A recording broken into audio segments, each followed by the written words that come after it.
दोस्तों, हम मनुष्यों की प्रकृति कुछ इस तरह से है। जब हम किसी नए काम की शुरुआत करते हैं तो उससे पहले हम उसके बारे में सोचते हैं, विचार करते हैं और तब जाकर कोई निर्णय लेते हैं। लेकिन हम में से अधिकांशतः लोग तो ऐसे हैं जो केवल सोचते ही रह जाते हैं, और वह इतना सोचते हैं कि वह कभी भी किसी सही निर्णय तक पहुंच ही नहीं पाते। और इस सोच के कारण हमारे जीवन में एक और नई समस्या खड़ी हो जाती है। और ऐसे लोग अपने जीवन में जो कुछ भी करना चाहते हैं वो कभी कर नहीं पाते, क्योंकि उनका सारा ध्यान तो केवल उनकी सोच पर होता है, उनके विचार पर होता है, उनके काम पर नहीं। और जिनका ध्यान उनके काम पर होता है वो अपने जीवन में ऊंचाइयों को हासिल करते हैं, अपने जीवन में सफलताओं को हासिल करते हैं, क्योंकि ऐसे लोग सोचते कम और काम ज्यादा करते हैं। और ऐसे ही लोग अपने जीवन में सफलता प्राप्त करते हैं। और आप में से अधिकांश लोगों ने यह भी देखा होगा कि जो लोग ज्यादा सोचते हैं वह केवल अपनी सोच में डूबे रहते हैं, चिंतित रहते हैं, परेशान रहते हैं। और ऐसे लोग अपने जीवन में कभी सुखी भी नहीं रह पाते। आप में से अधिकांश लोगों ने यह भी देखा होगा कि जब दो व्यक्ति आपस में लड़ बैठते हैं तो वे लोग एक दूसरे के बारे में कितना ज्यादा सोचते हैं, उनकी बुराइयों के बारे में, उनके साथ बीती हुई पिछली पुरानी घटनाओं के बारे में, जिससे वो अपने इस लड़ाई और झगड़े को और आगे बढ़ा सकें, सामने वाले को नीचा दिखा सकें, सामने वाले को कमजोर बना सकें। और जितना ज्यादा ऐसे लोग सोचते हैं उतना ही ये सारे लोग लड़ते भी जाते हैं। और उनकी सोच में किसी तरह का कोई प्रेम नहीं होता, बल्कि क्रोध होती है, नफरत होती है, ईर्ष्या होती है। और जब तक उन दोनों व्यक्तियों के बीच में मनमुटाव होता है तब तक उनकी सोच केवल इसी पर आधारित होती है, जिस कारण उनके मन में केवल क्रोध और नफरत का भाव ही उत्पन्न हो पाता है।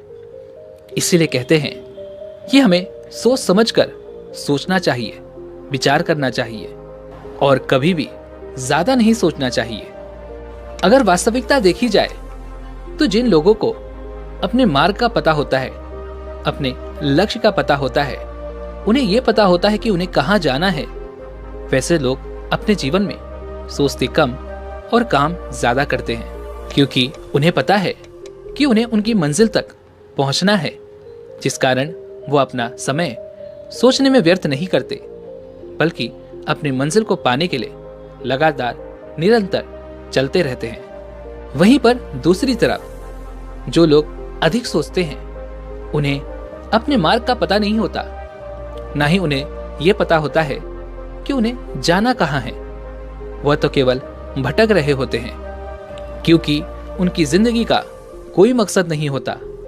जैसे यदि कोई व्यक्ति एक चौराहे पर आकर खड़ा हो जाए और यह सोचने लगे कि मुझे कहां जाना है, तो वह व्यक्ति कहीं पर भी नहीं पहुंच सकता, क्योंकि उसे तो हर रास्ता अच्छा ही लग रहा है, उसे हर रास्ता सही लगता है। हर रास्ते में उसे मुश्किलें और अड़चनें भी दिखाई पड़ती हैं, जिस कारण उसे हर रास्ता गलत और बेवजह भी लगता है, जिस कारण वह व्यक्ति अपने जीवन में एक सही निर्णय नहीं ले पाता और उनमें से कौन सा रास्ता उसे चुनना चाहिए वह उसे समझ नहीं आता, जिस कारण वह केवल सोचता रहता है और अपने सही निर्णय तक कभी पहुंच नहीं पाता। सोचना अच्छी बात है, लेकिन कितना? हमें केवल उतना ही सोचना चाहिए जितने में हमारी समस्या का समाधान निकल जाए, और हमें इतना कभी नहीं सोचना चाहिए कि हमारे जीवन में कोई समस्या हो ही ना, और सोचते सोचते हमारे जीवन में समस्याएं उत्पन्न हो जाएं। सोचने का, समझने का और सही फैसले लेने का जो वरदान हमें मिला है उसे हम बेवजह व्यर्थ कर रहे हैं, इसका हम गलत उपयोग कर रहे हैं। इसे हमने अपने जीवन का एक अभिशाप बनाकर रखा हुआ है। यदि आप इस सृष्टि पर ध्यान देंगे तो इस सृष्टि में एक मनुष्य ही ऐसा जीव है जिसे सोचने और समझने की शक्ति है, जो अपना हर निर्णय लेने से पहले अच्छी तरह से सोच और विचार कर सकता है।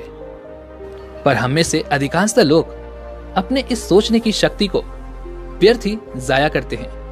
वो बेकार की बातों में लगे रह जाते हैं और उन्हीं के बारे में सोचते रह जाते हैं। इसी पर आधारित महात्मा बुद्ध के जीवन की एक छोटी सी कहानी जो मैं आज आपके साथ साझा करने जा रहा हूं। इस कहानी के माध्यम से आप यह समझ सकेंगे कि आपको क्यों कम सोचना चाहिए, आपको क्यों अपने जीवन में कोई लक्ष्य निर्धारित करना चाहिए, जिससे आप अपने जीवन को एक सही दिशा और सही दशा दे सकें। बहुत समय पहले की बात है। महात्मा बुद्ध अपने भिक्षुओं के साथ वैशाली में विहार कर रहे थे। उसी समय तथागत बुद्ध ने अपने भिक्षुओं से कहा, मैं आने वाले 4 माह बाद महापरिनिर्वाण ले लूंगा, जिसका अर्थ होता है शरीर त्यागना।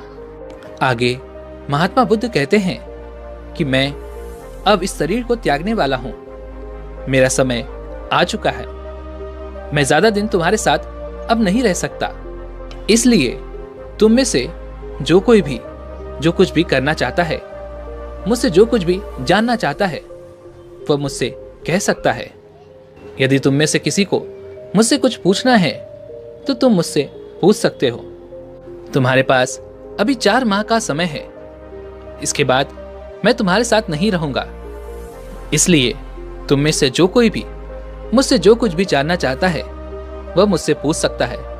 और याद रखना कि अपने इस कीमती समय को व्यर्थ ही जाया मत करना, इसे सोचने और विचारने में मत लगाना। अभी कुछ करने का समय है, इसका इस्तेमाल करो। महात्मा बुद्ध के मुख से महापरिनिर्वाण की बात सुनकर सभी भिक्षु शोक में पड़ गए। सभी रोने लगे, एक दूसरे से बातें करने लगे। सभी की आंखों में आंसू आ गए। सभी लोग एक दूसरे से महात्मा बुद्ध के जाने की बात करने लगे। सभी को यह चिंता सताने लगी, यदि महात्मा बुद्ध हमें छोड़कर चले जाएंगे तो इस संघ का क्या होगा। उनमें से कुछ ये भी कहते हैं कि महात्मा बुद्ध की जगह कौन ले पाएगा। तो उनमें से कुछ कहते, क्या महात्मा बुद्ध के जाने के बाद भी यह संघ इतना ही मजबूत रह पाएगा। और वहीं पर उस संघ में कुछ ऐसे भिक्षु भी थे जिन्हें महात्मा बुद्ध के जाने की इस बात को लेकर बड़ा ही आघात पहुंचा। वे लोग शोक में डूब गए, रोने लगे, क्योंकि उन्होंने महात्मा बुद्ध के साथ इतने साल गुजारे थे। उनकी वाणी सुनने की उनको आदत सी हो गई थी। अब वह हमारे साथ नहीं रहेंगे, ये सोचकर उनका मन बड़ा ही दुखी हो उठा था। वे सोच रहे थे कि अब हमारा क्या होगा। वहीं पर कुछ भिक्षु ऐसे भी थे जो यह सोच रहे थे कि अब महात्मा बुद्ध के जाने के बाद हमारा मार्गदर्शन कौन करेगा। हम तो अभी अभी भिक्षु बने हैं, हमने तो अभी सत्य को प्राप्त ही नहीं किया। क्या हम महात्मा बुद्ध के रहते सत्य की प्राप्ति कर पाएंगे या नहीं। चारों तरफ ये बातें फैल चुकी थी, माहौल एकदम शांत हो चुका था। तभी महात्मा बुद्ध ने कहा, जागो, इस समय का इस्तेमाल करो, इसे व्यर्थ जाने मत दो। अभी तुम्हारे पास 4 माह का समय है और मैं अभी भी यही हूं, इसलिए जो कर सकते हो वह कर लो। लेकिन वहां पर उपस्थित सभी भिक्षु महात्मा बुद्ध के महापरिनिर्वाण को लेकर के शोक में थे। वे रो रहे थे, उनकी आंखों से आंसू गिर रहे थे। वे लोग एक दूसरे को सांत्वना दे रहे थे। यह सारी बातें देखकर महात्मा बुद्ध एक बार फिर से शांत हो गए। वे चुप हो गए, उन्होंने आगे कुछ नहीं कहा। महात्मा बुद्ध के सभी शिष्यों में एक और शिष्य था और उनका नाम था तिस्से स्थिविर।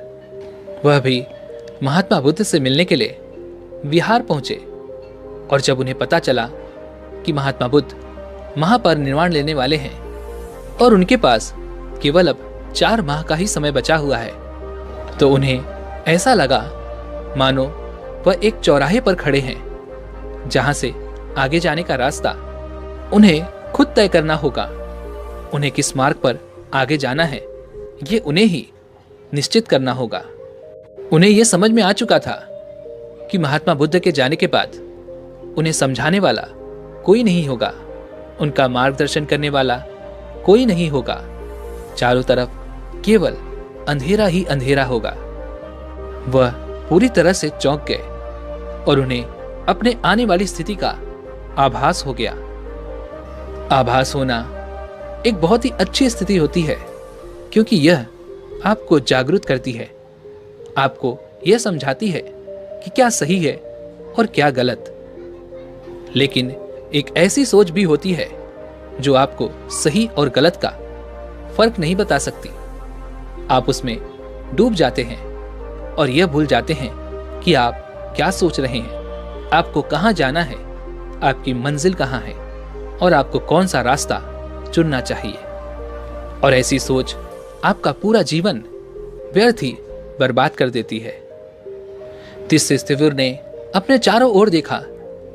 उस संघ में सभी लोग महात्मा बुद्ध के महापरिनिर्वाण को लेकर के बड़े ही चिंतित थे, उदास थे। सभी की आंखों से आंसू बह रहे थे। सभी लोग शोक में व्याकुल थे। लेकिन तिस्सो ने किसी से कुछ नहीं कहा और वह ध्यान करने बैठ गए। उन्होंने अपनी सारी शक्ति ध्यान में लगा दी, मौन में लगा दी। वह किसी से कुछ नहीं कहते, वह केवल मौन रहने लग गए। वहां पर बाकी सभी संघी उनसे पूछने लगे, आपको क्या हुआ है, आप कुछ बोलते क्यों नहीं? सभी लोग शोक में व्याकुल हैं, लेकिन आपने किसी से कुछ नहीं कहा। बताइए, आपको क्या हुआ है? हमारे आदरणीय महात्मा बुद्ध अब से 4 माह बाद महापरिनिर्वाण लेने वाले हैं। इस बारे में आपने हमसे कुछ नहीं कहा, ना ही आपकी आंखों से एक भी आंसू बहे हैं। आप हमसे कुछ बोलते क्यों नहीं? लेकिन तिस्सो ने किसी से कुछ नहीं कहा, मानो वह एक पत्थर से हो गए थे। लेकिन वहां पर उपस्थित अन्य भिक्षुगण उन्हें देखकर बड़े ही चिंतित थे। उन्हें लग रहा था मानो महात्मा बुद्ध के महापरिनिर्वाण की बात सुनकर इनको बड़ा ही आघात पहुंचा है, जिस कारण ये कहीं पागल न हो जाएं। यह बात पूरे संघ में तेजी से फैल गई। सभी लोगों ने बहुत कोशिश की कि तिस्सो कुछ तो कहें, आखिर उन्हें क्या हुआ है। जब से उन्होंने महात्मा बुद्ध के महापरिनिर्वाण की बात सुनी है, तब से उन्होंने किसी से कुछ नहीं कहा। तो आखिर बात क्या है? वे सभी भिक्षु जानना चाहते थे, लेकिन तिस्सो किसी से कुछ नहीं कहते। सभी की कोशिशें नाकाम हो गई और इस स्थिति में तिस्सो किसी से कुछ नहीं कहना चाहते थे। जब सभी भिक्षुगण ने अपना प्रयास कर लिया और सभी नाकाम रहे, तो यह बात तथागत महात्मा बुद्ध तक पहुंची। कुछ भिक्षुओं ने महात्मा बुद्ध से कहा, हे बुद्ध, तिस्सो किसी से कुछ नहीं कह रहे। जब से उन्हें आपके महापरिनिर्वाण की बात पता चली है, वे बिल्कुल शांत हो गए हैं, मौन हो गए हैं और किसी से कुछ भी नहीं कह रहे। हमें तो ऐसा लगता है मानो कि आपके महापरिनिर्वाण की बात को सुनकर उन्हें एक गहरा सदमा पहुंचा है, जिससे उनकी मनस्थिति खराब हो चुकी है। जैसे ही महात्मा बुद्ध को यह बात पता चली, महात्मा बुद्ध ने तिस्सो को अपने पास बुलाया और उनसे पूछा, क्या हुआ है तुम्हें? तुम अचानक से मौन क्यों हो गए? तुम किसी से कुछ क्यों नहीं कह रहे? इस पर तिस्सो महात्मा बुद्ध से कहते हैं, हे बुद्ध, जब से मैंने आपके महापरिनिर्वाण की बात सुनी है, तब से मेरे मन में बस एक ही सवाल है कि आपके जाने के बाद मैं भला सत्य की प्राप्ति कैसे करूंगा? आपके जाने के बाद मेरा मार्गदर्शन कौन करेगा? आपके जाने के बाद क्या मैं सत्य को प्राप्त कर सकूंगा या नहीं? और आपके रहते ही मैं सत्य की प्राप्ति करना चाहता हूं। इसलिए मैंने यह प्रण लिया है, इन 4 माह में मैं सत्य की प्राप्ति कर लूंगा और अपने आप को विदा कर दूंगा। वहां पर उपस्थित सभी भिक्षुगण ये सुनकर बड़े ही आश्चर्यचकित हुए कि तिस्तिस्तिविर कह रहे हैं कि वह अपने आप को विदा कर देंगे। इसका अर्थ क्या हुआ? उनमें से एक भिक्षु ने तिस्तिस्तिविर से कहा, आप अपने आप को विदा कर देंगे, इसका अर्थ क्या है? क्या आप भी महापरिनिर्वाण लेने वाले हैं? तभी तिस्तिस्तिविर ने कहा, नहीं, इसका अर्थ ये नहीं है। इसका अर्थ ये है कि आज मैं जो कुछ भी हूं, मैं उससे बदल जाऊंगा और मैं सत्य की प्राप्ति करूंगा। मैं ज्ञान की प्राप्ति कर लूंगा और अपनी आज की इस छवि को विदा कर दूंगा। इतना कहकर वो महात्मा बुद्ध से आशीर्वाद लेते हैं और आगे कहते हैं कि अभी मेरे पास 4 माह का समय है और इन 4 माह में मैं अपना सब कुछ दांव पर लगा दूंगा। मैं अपनी पूरी ताकत झोंक दूंगा, मैं अपनी पूरी जी जान लगा दूंगा और कोई कसर नहीं छोड़ूंगा और सत्य की प्राप्ति करके ही रहूंगा। हे बुद्ध, जब आपने ये कहा कि जागो, जो करने योग्य है उसे करने का यही सही समय है, तभी मेरे मन में यह विचार उत्पन्न हुआ कि मेरे पास अभी भी 4 महीने हैं और आपका मार्गदर्शन मेरे साथ है। मैं इसका फायदा उठाना चाहता हूं, मैं इसका भरपूर उपयोग करना चाहता हूं। इस पर महात्मा बुद्ध मुस्कुराए और तिस्तिस्तिविर और अन्य भिक्षुओं से कहा, यही तो मैं तुम लोगों को समझाना चाहता हूं कि तुम्हारे पास अभी भी 4 माह का समय है। तुम चाहो तो इन 4 माह में जो करना चाहते हो, जो तुम्हारे लिए उचित है, जो तुम्हारे लिए योग्य है, वो तुम कर सकते हो। अन्यथा तुम चाहो तो अलग एक झुंड बना सकते हो और मेरे महापरिनिर्वाण पर शोक मना सकते हो, आपस में बातें कर सकते हो, या फिर चाहो तो इस संघ को छोड़ सकते हो। चाहो तो दुख में पड़े रह सकते हो, रो सकते हो, सोच सकते हो, विचार कर सकते हो, लेकिन याद रखना कि तुम्हारे आंसू तुम्हारे काम नहीं आने वाले। तुम चाहो तो रो रो कर अपने इस कीमती समय को गंवा सकते हो, या फिर चाहो तो अभी तुम्हारे पास 4 महीने हैं। इन 4 महीनों का इस्तेमाल करके जो ज्ञान अभी तक तुमने नहीं अर्जित किया, तुम उसे अर्जित कर सकते हो। जो तुमने अभी तक नहीं पाया, तुम उसे पा सकते हो। और यदि तुम में से हर कोई यदि मेरा शिष्य है, तो मैं तुमसे बस यही कहना चाहता हूं कि इस समय का इस्तेमाल करो। बेवजह के शोक और विचारों में मत डूबो, क्योंकि यह सब तुम्हारे काम नहीं आने वाला। ठीक उसके 4 माह बाद महात्मा बुद्ध महानिर्वाण को प्राप्त हो गए। लेकिन उनकी कही वो बात, चाहे वो तब का समय हो या फिर आज का समय, दोनों में ही सत्य है।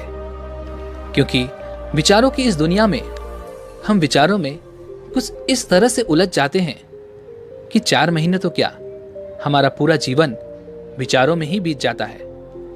आपने देखा होगा कि आपके घर में या आपके आस पड़ोस में रहने वाले विद्यार्थी परीक्षा तक वह केवल दिन ही गिनते रहते हैं। इसलिए नहीं क्योंकि उन्हें परीक्षा की तैयारी करनी है, बल्कि वो तो ये देख रहे होते हैं कि अभी हमारे पास कितना समय बचा हुआ है। और इसी तरह से उनका पूरा साल बीत जाता है और परीक्षा सर पर आ जाती है। फिर वह यह देखने में लग जाते हैं कि हर पेपर के अंतराल में कितने दिनों की छुट्टी है। और यदि किसी परीक्षा के बीच में 5 दिनों का अंतराल होता है, तो वे लोग सोचते हैं कि चलो एक दिन आराम कर लेते हैं और बाकी के 4 दिन हम जमकर पढ़ाई कर लेंगे। लेकिन वो एक दिन आराम करने के चक्कर में वो अपना पूरा 4 दिन उसी में व्यर्थ कर देते हैं। और जब आखिरी दिन उनके पास बचता है, तो वो उसमें पढ़ाई करने की कोशिश करते हैं, लेकिन उसमें भी वह केवल उन्हीं चीजों को पढ़ते हैं जो उन्हें लगता है कि परीक्षा में आएगा। और उसके चक्कर में वो उसे भी अच्छे से नहीं पढ़ पाते। उनका दिमाग केवल कुछ टूटी फूटी जानकारियां ही हासिल कर पाता है, और जब वो परीक्षा में बैठते हैं तब उन्हें एहसास होता है कि उनके पास 5 दिन थे, लेकिन उन्होंने 4 दिन तो यूं ही व्यर्थ कर दिए। ठीक इसी प्रकार हमारा जीवन भी है। हम अपने जीवन में इसी प्रकार की परीक्षा के लिए तैयारी कर रहे होते हैं, लेकिन हम भी केवल दिन गिनने में ही लगे रह जाते हैं, और धीरे धीरे वह समय भी आ जाता है और हमारी तैयारी पूरी नहीं हो पाती, क्योंकि हमारी जो सोच है वो हमें उलझा कर रखती है कि हमारे पास अभी बहुत समय है और हम तब तक तैयारी कर लेंगे। लेकिन यह सोच हर दिन हमारे दिमाग में यूं ही घूमती रहती है, यूं ही चलती रहती है, जिस कारण हम ना तो कभी तैयारी करनी शुरू कर पाते हैं और ना ही अपने निर्धारित लक्ष्य के लिए कभी उस तरह से तैयार हो पाते हैं। ना ही हमने सही समय पर सही चीजें की, जिस कारण हमें वह लक्ष्य कभी प्राप्त हो पाएगा। और इसका बस एक ही कारण है, वह है हमारी सोच। तो कितना सोचना है अब से ये आपके ऊपर है।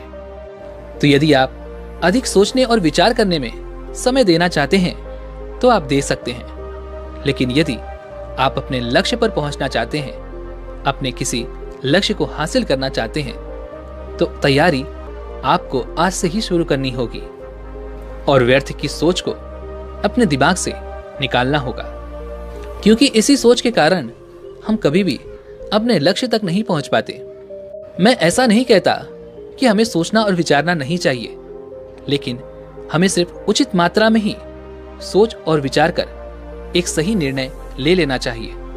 यदि हम अधिक मात्रा में सोचते और विचार करते हैं तो हमारे निर्णय भी उसी में घूमते रह जाते हैं। ना तो हम सही निर्णय ले पाते हैं और ना ही सही समय पर, सही वक्त पर किसी निर्धारित लक्ष्य तक पहुंच पाते हैं।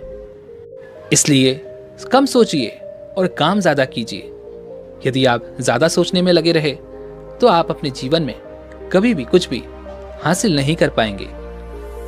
दोस्तों, उम्मीद है कि आपने आज की इस वीडियो से जरूर कुछ न कुछ सीखा होगा।